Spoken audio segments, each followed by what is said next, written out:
Martineau. L'opinion populaire. Cube Radio. Cube Radio. En direct à LCN. À LCN. On va aller rejoindre Richard Martineau à Cube Radio. Salut Richard. Salut Jean-François. Écoute, j'ai un ami qui est un ancien policier qui est arrivé avec une très bonne idée pour le milieu de la santé. Je suis pas ironique, je fais pas du deuxième degré ou de la satire. Okay. Là. On connaît l'arrêt Jordan. Tu sais, l'arrêt Jordan, là, Oui. quand un accusé n'est pas jugé dans des délais raisonnables, on le laisse libre.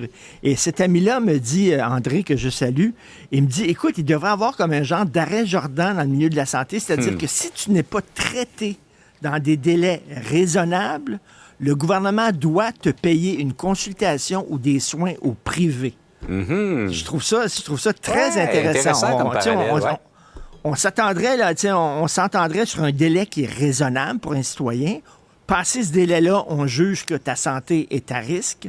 Donc, le gouvernement devrait te payer une consultation et des soins au privé. Un genre d'arrêt Jordan pour le milieu de la santé, je trouve que c'est une excellente idée. Absolument, ça vaut la peine de l'explorer, en tout cas. On le voit encore ce matin, de la violence à Montréal. Il y a eu un meurtre, il y a eu une tentative de meurtre hier. Je parle même pas de Laval, là, mais vraiment, pour toi, Montréal, c'est la capitale du crime et du cône orange.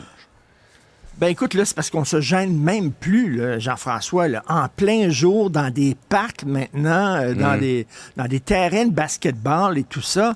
Et écoute, j'aimerais qu'on parle de l'hypothèse de la vitre brisée. C'est très peu connu de la part des gens. Ça, c'est un criminologue américain qui est arrivé avec cette idée-là, qui a publié cette thèse-là en 1982 dans un grand magazine. Et je trouve que ça s'applique parfaitement à Montréal. L'hypothèse de la vitre brisée, ça dit ça, et je vais te lire ça, le résumé. Ça dit que ce n'est pas dans des facteurs sociaux profonds, comme la pauvreté ou la culture de l'exclusion, qu'il convient de rechercher les causes de la criminalité, mais dans de petits détails du quotidien qui peuvent transformer un paisible quartier en jungle. L'hypothèse de la vitre brisée dit si dans un bâtiment, il y a une vitre qui est brisée, fortes sont les chances qu'au cours des prochains jours, il va y avoir d'autres vitres brisées.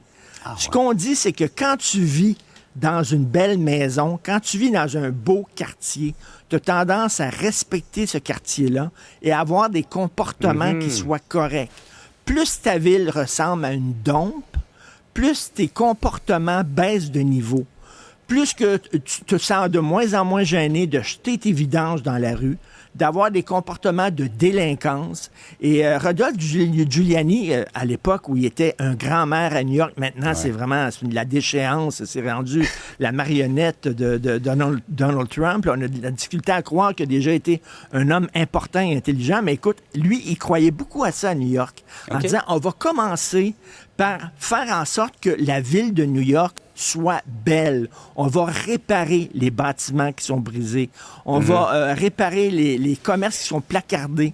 On va en mettre une belle devanture parce que, écoute, les criminologues le disent, les sociologues le disent, quand ta ville est belle, tu te comportes correctement. Regarde Donc, Montréal. le beau amène du beau dans le comportement des gens aussi. Ben, je trouve que ça devrait être aussi analysé, cette hypothèse-là. Montréal, ça a commencé, les trous dans les rues, les cônes oranges. Ça a commencé, premièrement, il y avait une chute esthétique de Montréal. Et après ça, ça a entraîné comme un genre de criminalité. Je trouve qu'il y a un lien là-dedans. Montréal est devenue de plus en plus laide, et plus elle était laide, plus les gens se comportaient de façon laide, excuse-moi, mais c'est ce qui arrive à Montréal. Et là, ben, c'est une dompe. Et on se comporte quand on vit dans une dompe, mais comme des gens qui vivent d'une dompe. Là. C'est exactement ça. Donc, il y a un problème. Puis là, on dit, écoute, pour l'image à l'étranger de Montréal, c'est pas très bon. Ça fait longtemps que l'image à l'étranger de Montréal, là, c'est fini. Là. On n'est plus à l'époque de l'Expo. Là. Le Vélodrome abrite des pingouins. L'ancien pavillon des États-Unis de l'Expo, c'est une cage à pigeons. L'ancien pavillon de la France, c'est le casino, puis le monorail de la Ronde s'est transformé en REM, puis il est en panne souvent. Fait que, c'est ça un peu maintenant à Montréal, malheureusement. Et donc, même l'anneau ne peut rien y changer, Richard? Ben, je sais pas. Je l'avais oublié, Tu parlais de celle-là. beauté de la ville. Il reste- C'est parce que ça faisait longtemps que tu m'en Reste avais parlé. l'anneau, quand Il reste l'anneau. On a toujours l'anneau. Hey, Richard, Un gros zéro. on va aller dans le très nouveau et rafraîchissant explosion des coûts pour un projet informatique. Oui, alors le ministre Kerr, Éric Kerr, nous avait dit on va prendre vos données puis on va les envoyer dans les nuages, là où vit justement le ministre de la cybersécurité. C'est exactement là où il vit. Alors, puis il nous a dit ça va se faire rapidement, puis ça ne coûtera pas trop cher. Devinez quoi? 5 ans L'inverse. après. 5 ans après, il y a seulement 10 établissements sur 110 qui ont réussi à envoyer leurs données d'un nuage. Et là, évidemment, on est 50 millions de plus que ce que ça devait coûter. Et on nous dit, c'est à cause de la pandémie. OK, à partir de quelle année on va pouvoir arrêter de parler de la pandémie? C'est Mettons vrai, hein? 2030, là. Non, mais moi, j'ai l'impression... C'est comme un Ça a le dos enfant à large. Je pense que l'école c'est qui dit Mario j'ai qui pas... disait ça hier aussi. La pandémie a le dos large. Là, c'est toujours de la faute à la pandémie. Ben là, c'est comme un enfant, là, il n'a pas fait son devoir à l'école, puis il dit c'est parce que ma grand-mère est morte. C'est parce que ça fait 4 fois que tu me dis que ta grand-mère est morte. T'as-tu 4 grand-mères ou quoi exactement, là? Alors là, je vais dire aux gens du gouvernement, arrêtez de nous dire ça va être prêt telle date, puis ça va coûter tant. On vous croit pas. C'est comme un gars qui appelle sa blonde à minuit, puis il dit Minou, j'étais avec mes amis, un dernier verre, puis j'arrive. Un dernier verre, là, puis il va être là, à minuit et demi. Ben oui, tu vas être là à minuit et demi, c'est sûr et certain. Mais tu sais que je suis toujours en mode solution. Oui. Je suis toujours prêt à aider le gouvernement. Je m'offre gratuitement. Il y a certainement un fil là-dedans. T'as ressorti ton kit informatique. Yes. Il y a certainement On entend quelque le chose.